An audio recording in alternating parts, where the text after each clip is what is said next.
Let's begin by telling you that the Rivers State Governor Sim Fubara has ordered immediate temporary relocation of the seating of the State House of Assembly to the auditorium, admin block of the Government House, Port Harcourt. The order is contained in the state's official gazette, Executive Order of the Rivers State Government 001 of 2023. According to the governor, the decision was taken because the current House of Assembly complex is in its present state, is unsafe and constitutes a threat to the lives of the staff and the lawmakers. This is coming few hours after a Rivers State High Court in Port Harcourt granted an interim injunction restraining pro-Wike Speaker of the State House of Assembly, Martin Amaole, and 24 other members from parading themselves as legislators. In the meantime, the All Progressives Congress has condemned the recent statements credited to the governor of Rivers State, Sim Fubara, over his claim that the State House of Assembly exists at his discretion. This national publicity secretary of the party says that the statement is reckless and an affront on the nation's constituted authority. Now, News Central's Joshua Imarayi completes the report. Statement from the Rivers State Governor Siminalayi Fubara, while expressing his displeasure at a faction of the State Assembly loyal to the Minister of the Federal Capital Territory, Nyesom Wike. Those group of men who claim that are assembly members are not assembly members. They are not existing. I think it's according to a time when I need to make a statement on this thing, so that they understand that they are not existing. Their existence is me allowing them to exist. If I de-recognize them, they are nowhere. The comments have evoked controversies, the latest being a reaction from the All Progressive Congress, emphasizing that the governor's action is a direct affront to the constitution of the country and a threat to democracy. Governor Fubara's declaration that the Rivers State House of Assembly does not exist is not only reckless, it is a direct affront to the Constitution of the Federal Republic of Nigeria. The House of Assembly is a creation of the Constitution and vested with the legislative authority of the state. The APC is emphasizing that the 27 House of Assembly members who defected from the PDP to the APC remain constitutionally recognized members of the Rivers State House of Assembly.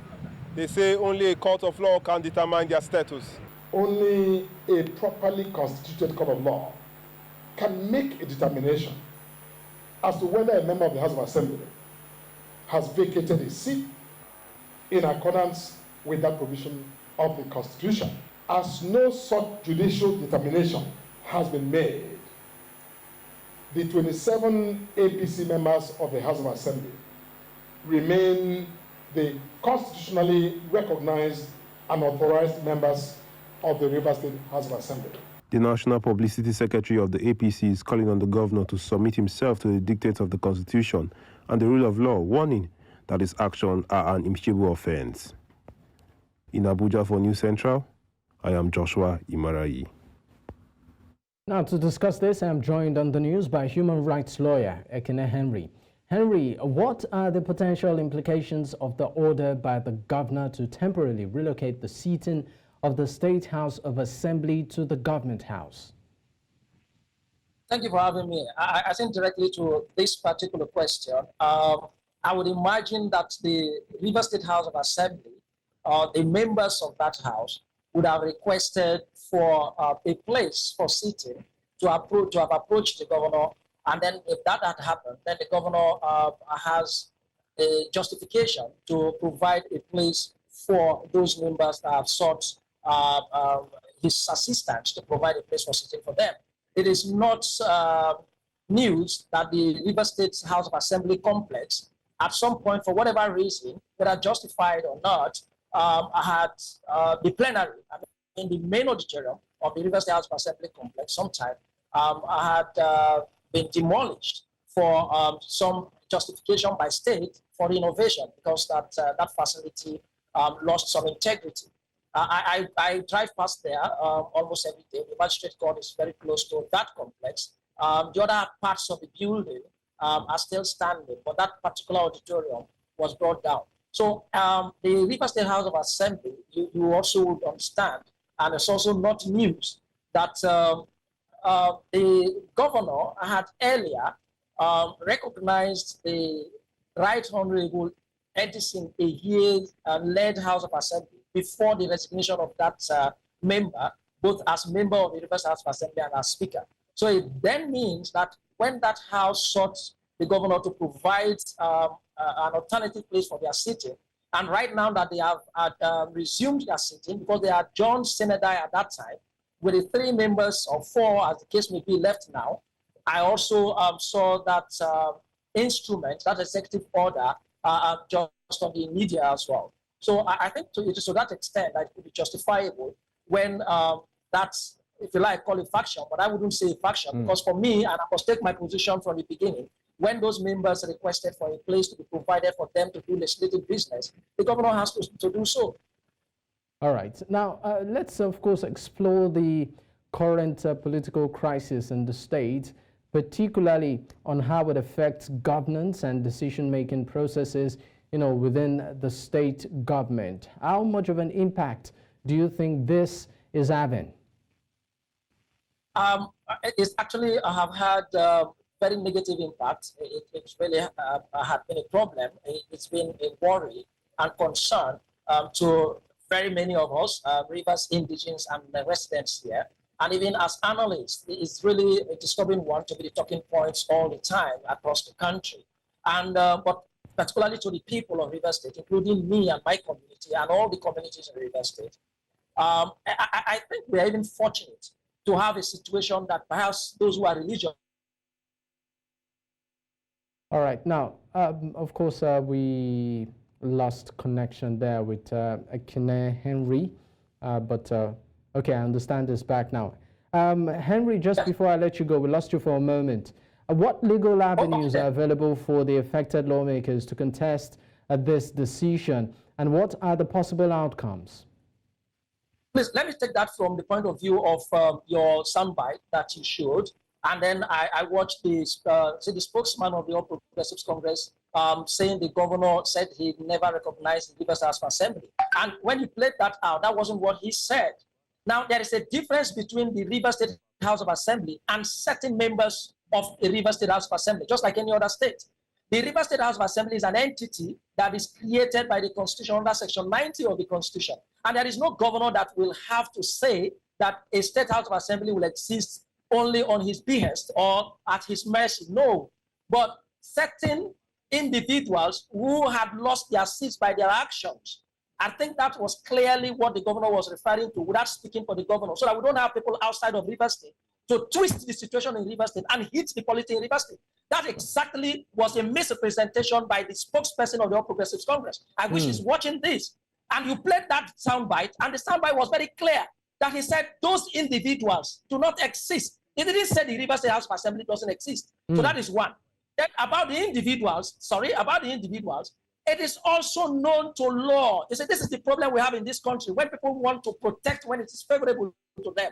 The Constitution of the Federal Republic of Nigeria didn't require a court to pronounce any legislator, whether in the National Assembly or a State House of Assembly, when that individual has defected from the political party that sponsored the individual to that house. It didn't require, the Constitution is clear. The Constitution never provided for a requirement of a court of law to so determine. It is the Speaker of that house. So has that happened? Yes. The Speaker in the Rivers State House of Assembly has done what the Constitution said should be done, not a court. Rather, it is even a person who defected and has been so declared, his seat so declared as vacant by the Speaker. If he feels that his defection was justified, it's that person that will go to court to say, hey, my defection was justified and was wrongly declared vacant by the Speaker, and then he will advance the facts that will justify that defection, which of course we can't even pretend that we do not have those justifications already pronounced by the Supreme Court. In a number of cases, the Supreme Court has already defined what that division or that fragmentation or that splittering that would justify the proviso to Section 109, subsection 1, paragraph G. So Section 109, subsection 1, paragraph G is automatic. Sometimes when we say it's automatic, people start from different angles of the argument. How is it automatic? It is self-enforcing. It's a constitution. All right. And then somebody address a party and say, oh, it's the court that will pronounce. It's not the court. The Constitution didn't require the court to pronounce. It said once that happens, the speaker shall declare that seat vacant, not the court, and communicate INEC. Okay, in one word, no role in that regard. Because we need to go, in one word, is there any end to this crisis in sight anytime soon? There certainly would be an end. How soon, I wouldn't know. But are there indications that we are closing to an end? I think so. And I would tell you as an observer from a distance, not being any part of the government, that I think we need to do things right. Sometimes if it doesn't matter who is involved and who is displeased, we have to have the Rivers State House of Assembly legislate for all of us. And I mean the legitimate Rivers State House of Assembly, not a group of... Akin, are you there? I'm sorry, we lost you there. Okay. In the last comment, that we have to have a Rivers State House of Assembly, and it's the legitimate and the valid house to legislate for us, not people who had on their own willingly, unprompted, and then they defected and lost their seats. They are no longer members of Rivers State House of Assembly. This is all right, Akin, I'm sorry, but we need to go. Thank you so much for your time on the news. Thank you very much for having me. All right. Now, barely 2 months to the local government election in Delta State, southern Nigeria, political parties are already strategizing on how to have a good outing during the poll. Now, News Central's correspondent Austin Azu completes the story. The Delta State Independent Electoral Commission, after meeting with the various stakeholders and political parties in Asaba, the Delta State capital, announced the dates for the local government elections. Chairman of Labour Party in the South-South geopolitical zone is optimistic about his party's readiness for the polls. He said the party has resolved to contest the 25 LGAs and 500 councillor seats across the state. These councillorship aspirants on the platform of the Labour Party called on the state electoral umpire to be upright in all the electionary processes. They demand a level playing ground for all parties to exercise their franchise. So I don't think we are going to say because the right result that we're not going to contest the election. No. Our candidates will go for the elections. We're already doing what we're supposed to be doing. Bringing our candidates up very soon. We'll start having our primaries and definitely we'll put our candidates out to contest for the local government elections. So this should please give us a free and fair election which will help the people. Not saying PDP should not win. I'm not saying APC should not win. But what I'm trying to say, a level playground. Our amiable governor, please don't be a dictator, nor a tyrant to mold this political system. Remember, if you do, your second tenure will be at stake. Meanwhile, the chairman of PDP in the state has unveiled the party's timetable for the election with assurance of sweeping the polls. We are prepared, we are willing, we are determined to ensure that we win all the available positions. Yes, if they are afraid that we're going to win and therefore they want to run away from contesting, they can run away. But whether we're going to defeat them, of course, the answer is yes, we're going to defeat them. The state governor urged gender inclusiveness for the PDP by choosing their chairmanship and councillorship candidates. I keep telling people that if you get chairman as a man, the vice should be a woman. Then also, in each of the local government, you must come with not less than 3 female as councillors. All eyes are now on the Delta State Independent Electoral Commission to conduct free, fair, and acceptable local government elections across the 25 local government areas in the state. In Asaba, for News Central, Austin Azu. Moving away from that, the management of Dana Air has temporarily disengaged some of its staff following the ongoing operational audit initiated by the Nigeria Civil Aviation Authority after one of its aircraft suffered a runway excursion at the Murtala Mohammed Airport in April. According to the airline, the decision was made to ensure efficient management of resources pending the conclusion of the audit by the regulatory authority. Dana Air's head of corporate communication, Kingsley Ezenwa, in a statement on Saturday, said the airline remains committed to providing updates and support to its staff throughout the process.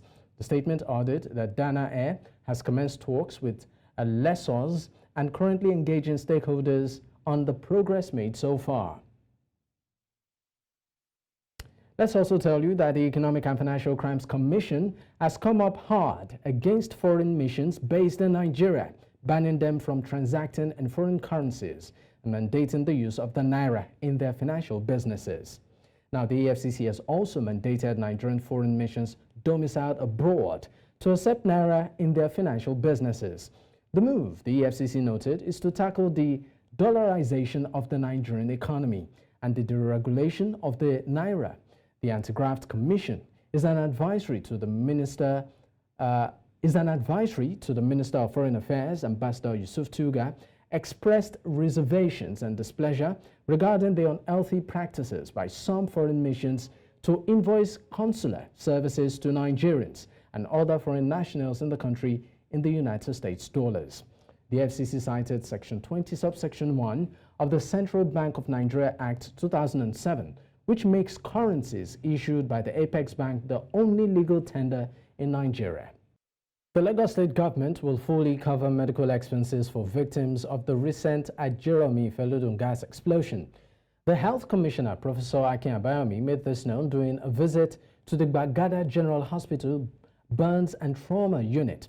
He also offered condolences to victims, their families, and guaranteed free top-tier medical care. Now, News Central's Ajeromi-Ifelodun tells us more. Following a gas explosion in Ajeromi-Ifelodun area of Lagos that claimed 11 lives and injured 22, the state government has pledged its full support to victims and their families. Health Commissioner Professor Akin Abayomi visited survivors, announcing the state will cover all treatment costs. We are here really concerned about the welfare and the survival of the patients. Out of 31 patients, we've lost about 11 of them so far. And those ones had a very extensive surface area burns, with the burns going right down to the entire skin level, what we call a third-degree burn. Those kinds of burns, when they are combined with inhalation injury from smoke, ultimately the outcomes are very, very poor. Professor Abayomi emphasized efforts to prevent future incidents and ensure quality health care. The state also promised comprehensive assistance for trauma recovery. We'll be looking at a combined effort and see how we can, on the one hand, manage patients better, but on the other hand, we also have to do a lot of public sensitization to see that these kinds of events can be prevented or minimized into the future. Chairman of Ajeromi-Ifelodun local government area, Fatai Ayola, who accompanied the health commissioner, urged the state to restrict gas plants in residential areas. On a very serious note, we need to also appeal to Mr. Governor to give enough sensitization to the public on the best way to handle gas. A lot of people, a philosopher said, if you don't ask me, I know. But if you ask me, I don't know. A lot of people think they know how best to handle gas.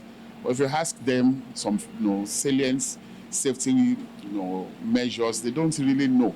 The incident also attracted attention from members of the state legislature, who urged relevant ministries, departments, and agencies to enforce safety laws to protect lives and properties in Lagos State. In Lagos, for News Central, Ajeromi-Ifelodun. Nigeria's Minister of Works, David Umahi, says he is ready to face the House of Representatives probe over the controversy surrounding the 15 trillion naira Lagos-Calabar Coastal Highway Road project.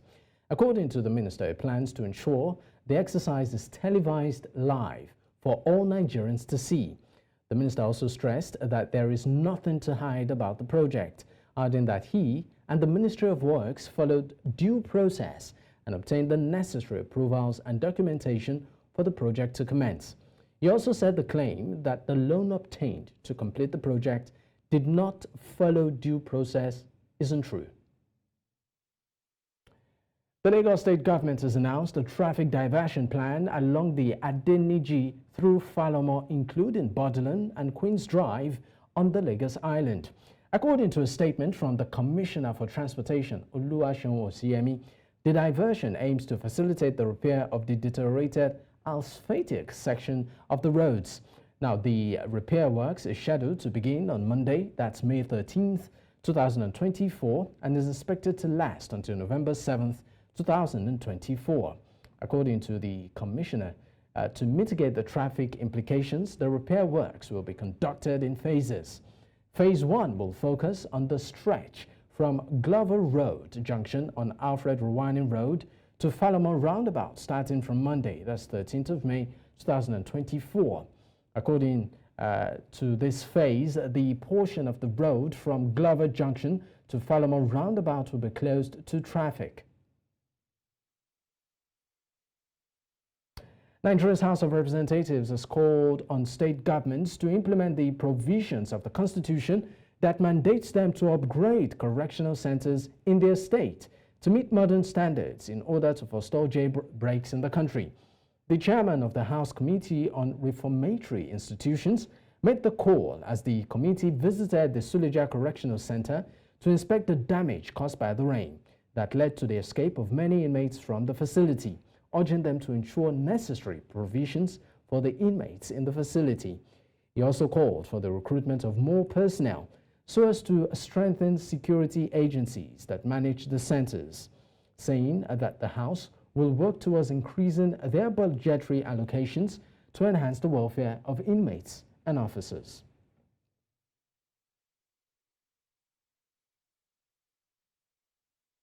Senate leader Okpeyemi Bamidele has assured Nigerians that the fuel crisis being experienced in the country will soon be over. Bamidele gave this assurance in an interview with newsmen on the sidelines of the All Technology Conference in Houston, Texas on Friday. He said the legislature is working tirelessly to ensure that fuel scarcity and frequent queues at filling stations are resolved. The Senate leader said there were plans to involve more private sector players in the construction of new refineries. According to him, the Senate is working to ensure that more private sector players are licensed to own and operate refineries. This, he said, will support other smaller ones that are springing up in several parts of the country.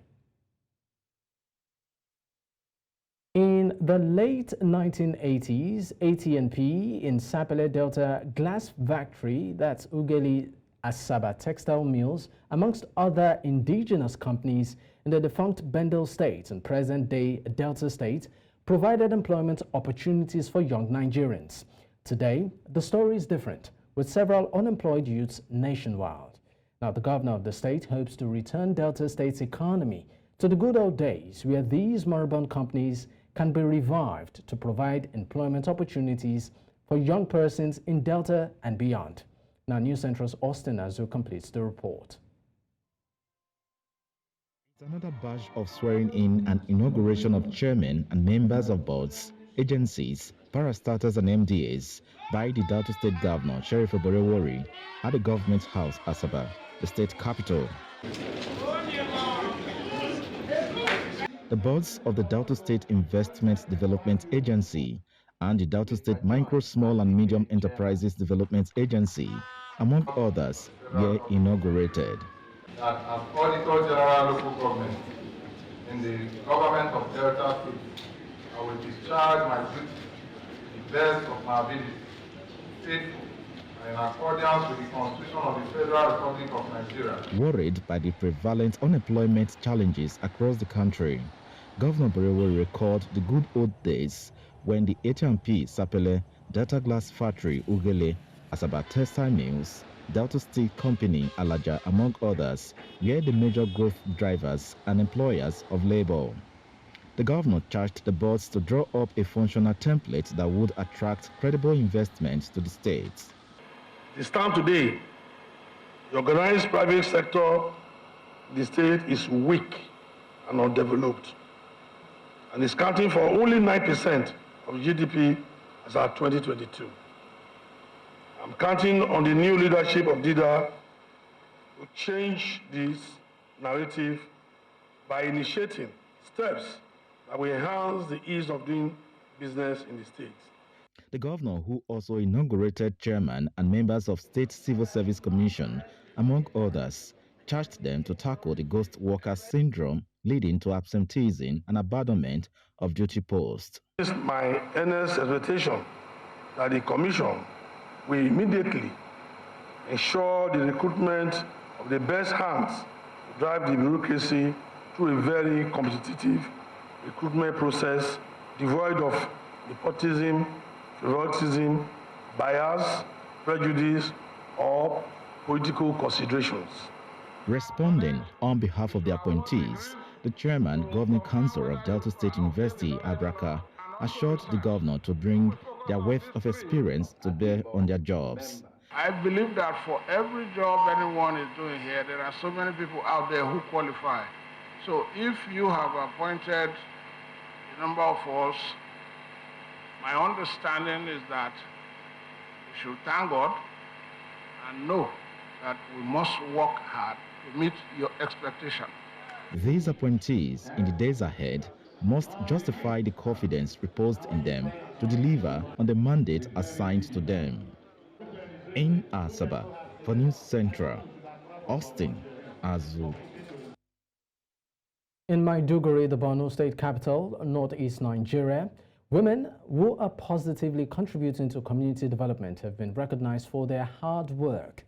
The event, in partnership with Save the Children and other development partners, aim to inspire women to champion inclusivity and accelerate progress through increased investment in women. Now, News Central's Umaru Kerawa completes the report. This event is not just about celebrating the resilience of women in the insurgency-ravaged Borno, but also about recognizing their potential as catalysts for change. Ya Halima Makinta, a traditional birth attendant of over 40 years and still counting, is among women recognized for her service to humanity through support to pregnant women. Throughout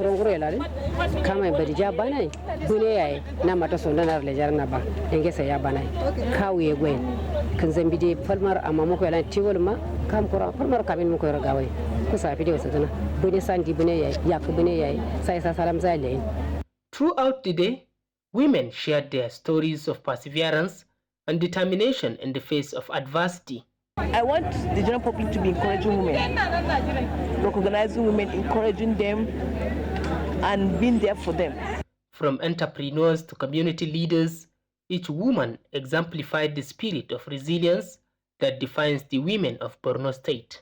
The Ministry of Women Affairs, Borno State, in collaboration with Save the Children, is not only looking at the normal achievements of women at the high level, but we are looking at women at the grassroots level, what they have been able to do to advance their opportunities. Stakeholders echoed the call for increased investment in women, recognizing them as key drivers of progress and inclusivity in Borno State and beyond. We're working round the clock to see that women are being empowered, women become comfortable and resilient in their ancestral home as returnees, and also to see that the empowerment, livelihood support, the skill acquisition that have been given to them, it's become beneficial to them where they will be going. By empowering women and ensuring their full participation in all aspects of society, a better future is expected to be the major outcome. One key thing I will talk about is for the government to invest in education, for especially the education of the girl child, and as well women. Oftentimes we do educate girls, but even women's education, that's the adult women's education, is very, very important. One message is clear: better future can only be achieved with collective responsibility for peace and development. In Maiduguri for News Central, Umaru Kerawa. Nigeria is an import-dependent nation, yet not a shipping nation despite its huge contribution to global trade. Playing marginally in the industry, it is on record that no fewer than 90% of shipping companies owned by Nigerians have either completely shut down their operations or barely struggling to survive. With an estimated annual cargo throughput of 150 million metric tons generated and with freight earnings in excess of $5 billion in our international trade transaction. 95% of this income is earned by foreigners, with job deprivation to a lot of Nigerians. The same dominance by the foreigners is also extended to the domestic shipping market, where an estimated $3 billion annual marine-related spending in the oil and gas production activities are virtually earned by foreigners. In the area of mining, before now, we didn't have professionals, we didn't have trained seafarers, we didn't have a lot of them around. Today, even from one strand of the program of Nigerian Maritime Administration and Safety Agency, we have 3,000 qualified seafarers. Okay. Are they all working in Nigeria? The answer is no. Some are working in ocean-going vessels for international shipping companies. Some are working in our own local vessels, trading within our coastal waters. That's one appreciable progress, you know, that the Cabotage Act has recorded. Now, the other one is the issue of ship ownership, whether it's bareboat charter, whether it's full ownership. We've also made appreciable progress. We are not where we were in 2003. Find out more about solutions to funding indigenous shipping. Watch Maritime Radar on Saturday, 7 p.m. and a repeat broadcast on Sunday, 1 p.m. on News Central TV. Prime Minister Amadou Ba says 26 Guinea migrants who left from the country died off the coast of Senegal when their boat sank several days ago. According to him, Guinea has officially recorded around 26 deaths so far, with most of the victims living from the Matam district of the capital Conakry. Reports of the shipwreck had appeared on social media in recent days, but authorities had not until now specified a death toll. Relatives of those missing told journalists this week that the vessel had left at the end of April, with the tragedy occurring at the beginning of May. On February, the Prime Minister spoke of the thousands of young Guineans waiting in various countries to be repatriated after trying to leave the country. Nous avons enregistré près de 26 morts officiellement pour le moment, suite au naufrage d'un bateau qui était rempli de jeunes compatriotes qui, pour l'essentiel, provenaient d'une même commune, c'est-à-dire la commune de Matam. Nous avons aujourd'hui près de 3000 de nos jeunes qui attendent d'être rapatriés du côté du Niger, 1200 du côté de l'Algérie, 400 du côté de la République arabe d'Égypte, des milliers qui sont dans les camps en Italie, sans compter ceux qui sont aux États-Unis dont je n'ai pas le nombre. C'est une hémorragie.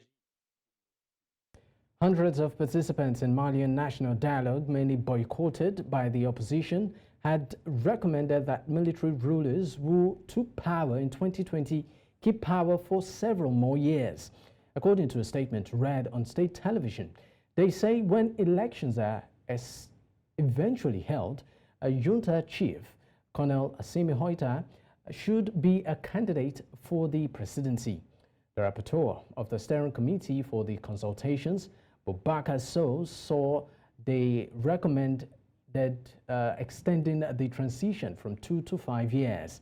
They also recommended promoting the candidacy of Colonel Assimi-Goïta in the next presidential poll. 11. Susciter la candidature du colonel Assimi-Goïta.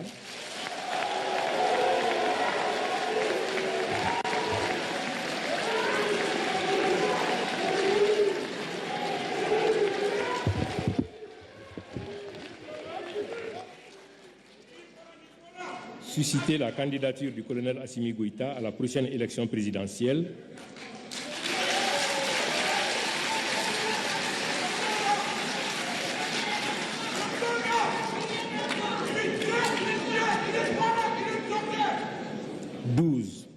Élever au grade de général le colonel Assimi-Goïta, ouvrir le dialogue doctrinal 40 avec les groupes armés dits djihadistes et mettre à contribution les érudits maliens pour définir le corpus doctrinal des débats à mener avec ces groupes.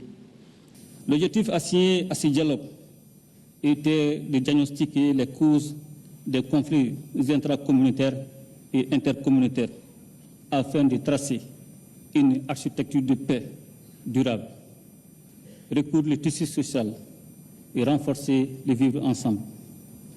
L'enjeu de ce dialogue intermalien était la préservation de l'unité nationale et de l'intégrité du territoire. J'en suis heureux de constater que les Maliennes et les Maliens l'ont bien compris et se sont appropriés le processus. Sans nul doute, le dialogue intermalien aura tenu toutes ses promesses et c'est avec un immense espoir que nous envisageons désormais la résolution durable de la problématique de paix et de réconciliation dans notre pays sans ingérence extérieure. Pour ma part, j'engage les organes de la transition à prendre les dispositions qui s'imposent pour la mise en œuvre diligente et le suivi des recommandations que vous avez formulées au nom du peuple malien. Former President of Côte d'Ivoire, Laurent Gbagbo, has been named as his party's candidate for the 2025 presidential poll. Though banned from running because of a 20-year jail term, Gbagbo, the West African nation's president from 2000 to 2011, was the first former head of state to face a crime against humanity trial at the International Criminal Court in The Hague, where he was acquitted in 2019. However, he was ordered jailed for 20 years in 2018 for his role in the looting of a bank. Gbagbo was pardoned in 2022 but still cannot run for public office. His African People's Party, Ivory Coast, still named him their candidate. In a speech lasting more than an hour, Gbagbo said he would serve only one term, take measure to halt rampant corruption and make the judiciary more independent.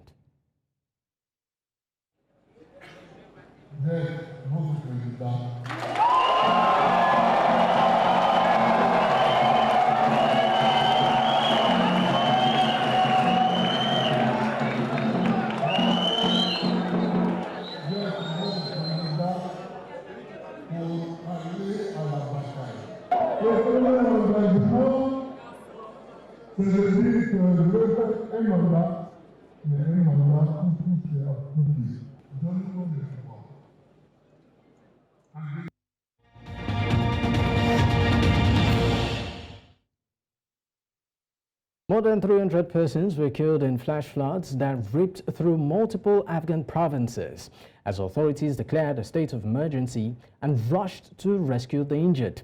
Heavy rains on Friday sent roaring rivers of water and mud crashing through villages and across agricultural land in several provinces. Survivors on Saturday picked through muddy, debris-littered streets and damaged buildings as authorities and non-governmental groups deployed rescue workers in aid, warning that some areas had been cut off by the flooding. Northern Bagan province was one of the hardest hit, with more than 300 persons killed there alone and thousands of houses destroyed or damaged. Now, Palestinians in Ramallah say a vote at the United Nations General Assembly to grant Palestinians additional right in the world body is a result of the pressure exerted by the people on their governments. A political activist, Amal Asaf, says it reflects a global awakening, particularly among young generation, as seen in America and worldwide.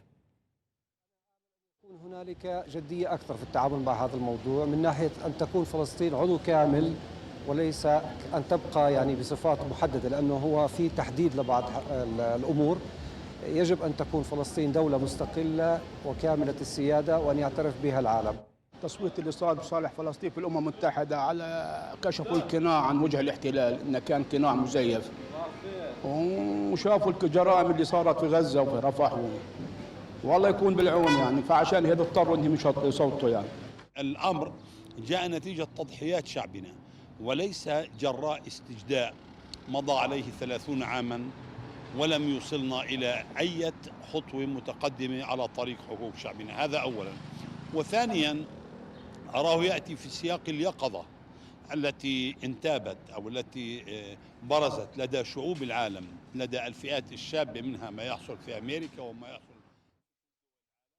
A top opponent of India's Prime Minister Narendra Modi has urged his compatriots to resist dictatorship after the country's top court provisionally released him from jail to campaign in the national elections.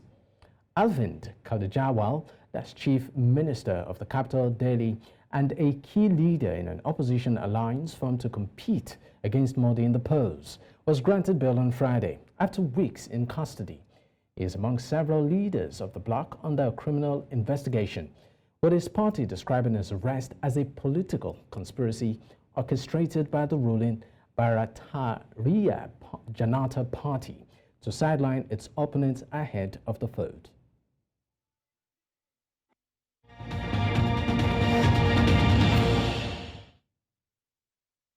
In sports, Shooting Stars Football Club coach Gbenga Ogunbote has emerged winner of the league's Bloggers Manager of the Month award for April 2024. Ogunbote led his club to 4 wins in 5 matches played in April to edge his closest rival Stanley Eguma of Rivers United, Fidelis Ikechukwu of Rangers, and Margin Mohammed of Niger Tornadoes to claim the award for the first time this season. Meanwhile, in the players category, Clifton Ajafta of the Niger Tornadoes won the Player of the Month award ahead of Remo Stars hitman Sikiru Alimi. Deputy Echeta of Rivers United, Michael Ibe of Katsina United, Junior Lokosa of Sporting Lagos, and Obong Friday of Orca United. The striker led his club to 3 wins in 5 matches, scoring 5 goals for the Mina-based side. Staying in the world of sports, Ghana striker Andre Ayew has received a nomination for the French Ligue 1 goal of the season, marking an exceptional debut season for Le Havre. Ayew's confidence in the clinching of the prestigious award stems from his remarkable overhead kick goal against Laurent in February, a goal that salvaged a point for Le Havre. The competition for the top award is fierce, with Ayew contending against talented players such as Kamara of FC Metz, Dumboya of Stade Brest, and also Guiri of Rennes, amongst others. Ayew's contribution to Le Havre's campaign has been invaluable, as he has scored 6 goals across all competition, with 5 in the league, leading the team's battle for survival.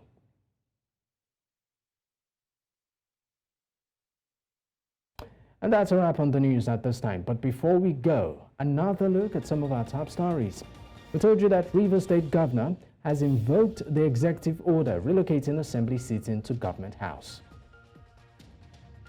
We also told you that 26 Guineans die in a shipwreck off coast of Senegal. Participants in Mali's national dialogue recommend extension of military rule. Don't forget to send in your eyewitness report to the WhatsApp number on the screen. You can also follow us on social media. We are at News Central TV and watch us live across these platforms: DSTV, channel 422, StarTimes, channel 274, Apple TV, and YouTube. And thanks for watching, and Dakbo at Digboy. Bye for now.